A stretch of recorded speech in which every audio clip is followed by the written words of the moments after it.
The Major League Baseball first-year player draft concluded this past Saturday, and for the fourth straight season, Liberty Baseball had 4 or more players selected. And here to tell us more about those players is Nick Pierce, who follows Liberty Baseball on a daily basis. And Nick, we go to the final day, Saturday, and all 4 players that got drafted were taken that day. And we'll begin in the 17th round with Ryan Seiz, who had an unbelievable year for the Flames. Really did. Carried this ball club for about 2/3 of the season, led them in hitting, 351 average, led them in hits with 81, led the Big South Conference in homers with 12. Unbelievable year for him, and he did it at second base. Probably not the position he's going to be playing at the professional ranks, assuming that he signs that pro contract. They have him probably slated out to be more of a first baseman, corner infield type, maybe even a DH. That would be one of the benefits to him being drafted by an American League ball club. So I think that's probably more where he's going to fit in, but outstanding year for him. Hey, he was one of the breakout players of the year on the national scene, and did it all after sitting out for a year. So I think that's very impressive. Ryan overpowered pitchers in this league this year. When you watch his swing, and you follow pro baseball as well, you call baseball for the Danville Braves, compare him to the next level and what it's going to take for him to take his exploits here at the mid-major Division I level and take it to the pro ball. Well, you know, switch hitting, I think probably, and the numbers would support this, he's probably a little bit better hitter from the right-hand side. I think most of his homers came from the left-hand side, strangely enough. But I think with Ryan, it's going to be a matter of, you know, what mile per hour can he catch up to? You know, because when you get to the pros, you see a lot of power arms, you know, on a more consistent daily basis. Guys will tell you that. I was talking to Ryan Cordell actually a couple of days ago. He's now with Hickory, and he said, we don't see a right-hander under 95 miles per hour on a given night. Yeah. So it's going to be that adjustment, as it is for any guy that goes to the next level. But I think once he gets past that, you know, Seiz could definitely be a formidable player for the Angels, and a guy that you know, has a long minor league career at least. And for those of us that have seen Ryan Seiz play, the bat speed is there. So when he runs into baseball, he hits them really far. Absolutely. I think that ball that went over the batter's eye back in March is still traveling. And you look at Ryan Seiz and selected just 14 picks apart. The next player we'll talk about, Ashton Perritt, who we all knew going into this year's draft was the year that he's going to have the most marketability for himself. And we've all known that going into the draft that he probably would go as a pitcher, and that's probably where the upside is for him. I think so. You look at his arm, he's got the velocity. It's in the 90s. You look at his curveball. It's not just another pitch. It is a plus curveball, and occasional changeup that he's still kind of working on, but he might not need it. You know, a lot of guys that are relievers in the minor leagues and even the major league level can get by with 2 pitches. So I think that's probably where he would pan out at as one of those late inning reliever type guys. Not going to be overpowering at the professional level, though. Again, back to my point, a lot of right-handers are 95 plus. Doesn't mean you can't be successful at that stage, but just means that Ashton's going to have to learn how to pitch a little bit more, get a little bit more feel for what he's doing out there. And I think he could be a guy that's certainly successful for the Braves. And I think he's going to be a guy as well. You're going to see him maybe add a little bit of velocity and maybe start to develop that feel a little bit more once he can focus entirely on pitching. Remember, he's been playing center field every day for the Liberty Flames for the last couple of years. Well, center field every day this year. He's been playing outfield every day for the last 2 years. So, you know, once he kind of gets over some of those dings that he had towards the end of the season and starts focusing more on pitching, I think that's going to behoove him. You talked about him maybe being a late inning reliever. Would you compare him, maybe, tough to ask, but to maybe the role Matt Marsh had for this team this year?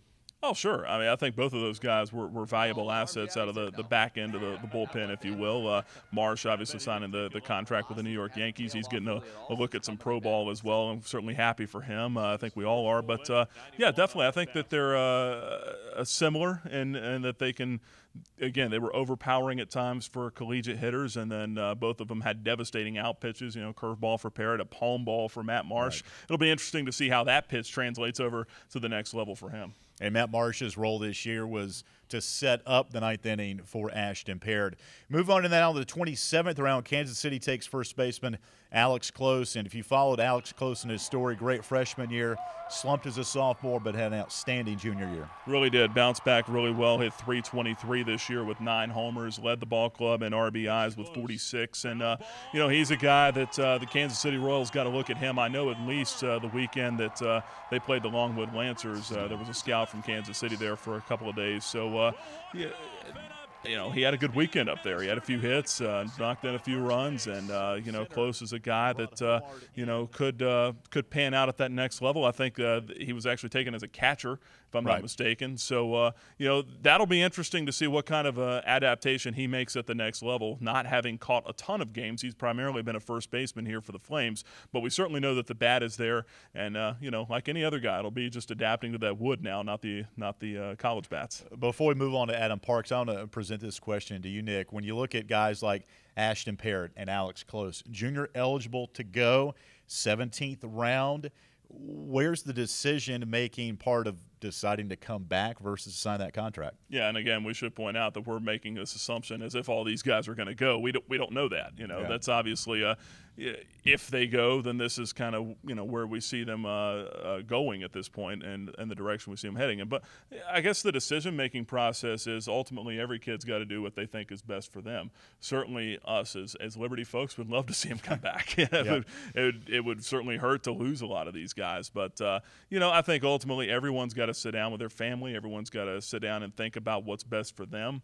You know, sometimes it's tough to turn down offers that are made, and when you've got the opportunity to go out there and play professional baseball, you know, it's tough to say what you would do when you're in that predicament. But you know, we'll see here in the coming days and weeks. And our final player we'll talk about, Adam Parks, a draft-eligible sophomore. If you're 21, you can get drafted and move on, and that's the case for Adam Parks, 33rd round to Texas. A guy in the last 2 years hasn't pitched an awful lot, but when he's had the opportunity to pitch, for example, the game at Virginia, one that all sticks out to everybody during the regular season, performed pretty well in that in front of a lot of scouts. Yeah, the Texas Rangers love the Liberty Flames, apparently. This is the third straight year they've taken one. The thing about John Nigley and then Cordell we mentioned a couple of moments ago. But, yeah, I think you're absolutely right. The outing at Virginia really helped his cause. He was 93-94 that night with a fastball, blowing it by guys, had a real power slider as well, just a hammer out there, and really showed off. There was about 40 or 50 scouts there that night, and left a lasting impression on them. I know the numbers weren't that good. That's probably why he slipped to the 33rd round, but still, there's a lot of potential, a lot of upside there. He's a young man that, like you said, didn't pitch a ton this year, doesn't have a lot of miles on the arm yet. He did undergo Tommy John surgery coming out of high school, so he's past that point, and, you know, a lot of guys say if you haven't had it yet, you might want to go ahead and get it. So you look at it from that standpoint as well, kind of almost as a new arm. So we'll see. We'll see for Parks, you know, and certainly the decision is there for him as well. He's still got 2 years of eligibility remaining here at Liberty. You know, we'll see what he decides to do. And now we're seeing some of the higher draft picks that were selected last weekend starting to sign those big contracts, number 1, 2 picks, second-round picks. And so here I would think pretty soon, the next couple of weeks before short season ball begins, you'll see some of these Liberty Flames signing some contracts, maybe making that decision on whether or not to come back. Now, you spoke to Ryan Cordell, saw him play last week. Before we leave here, it'd be remiss if we didn't get an update how he's doing and what you talked about. Yeah, he's doing good. Cordell is a guy that broke camp, didn't have a spot, so to speak, yet on a roster, but got a couple of breaks with some guys going down with some injuries, wound up getting called up to the Hickory Crawdads out of Arizona, and he's done very well. He was the South Atlantic League Player of the Week a couple of weeks ago, hitting over 300. When I saw him play, he didn't have a hit that night, but he still used that speed, and that speed never slumps. He was able to beat out a double play ball at first, promptly stole second, scored on a gapper the next hitter. So he seems to be holding his own down there, starting in left field right now, and hopefully he'll be able to at least maintain that level through the rest of the year. And who knows, might get called up to High Myrtle Beach in the Carolina League. Might be able to see him play the Lynchburg Hillcats here in Lynchburg. So, Nick, we appreciate the update, and we'll be following these guys' progress, hopefully if they sign here in the next couple of weeks. All right, no doubt. That's Nick Pierce, the voice and face of Liberty Flames baseball, and I'm Alan York for LibertyFlames.com.